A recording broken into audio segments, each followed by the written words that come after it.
A black boy buried a black boy today. With one swift motion, he pulled a trigger that caused a life to end and a soul to fly away. And all that's left are some Facebook posts and a mama who don't know if she could live to fight another day.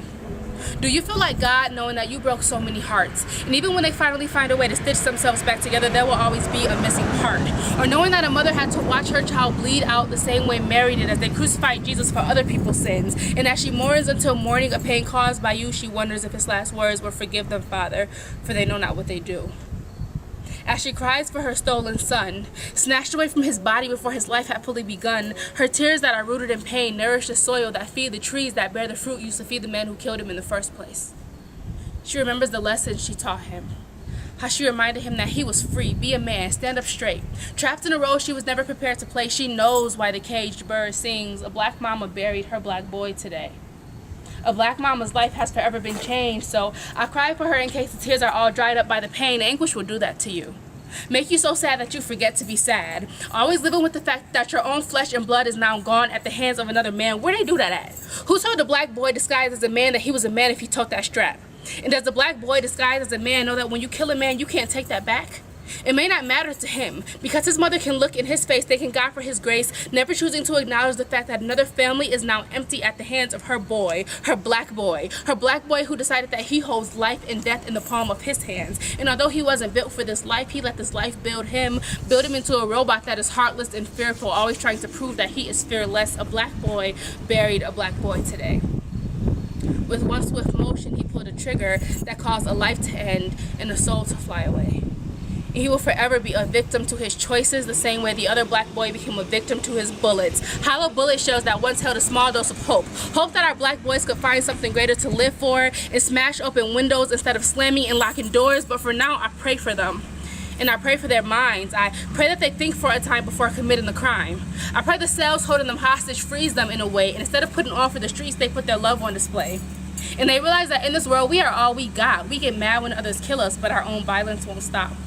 I pray they find peace, and less often their mothers have to say, a black boy buried my black boy today. It's just an ongoing fucking cycle. You know what I mean? If you're not victimized by a person pulling the trigger, you the motherfucker that was in front of it. You know what I mean? It's all the same song and dance. Shit don't change because we not gonna change. We can, but we don't. Is it because we won't? Say you want to hide something from a nigga, put it in the book. We all know what we can be. We got the potential to be in what we once was. You know what I mean? But I don't think we know that. We don't value ourselves, so how the fuck could we value anybody else's life? You know what I mean? You motherfuckers coming from the worst to the slums, you know what I mean? You know what I mean? Being in the education field, you know what I mean? You see the shit. You see these coming from broken homes, teachers that can never even fucking relate to what they going through. You're trying to get this motherfucker to do a math problem and his life is fucking hell. And now you got broken ass kids winding up to be fucked up ass adults, man. Ain't got no fucking common sense, man. So that's all they know, you know what I mean? Can't get into the job.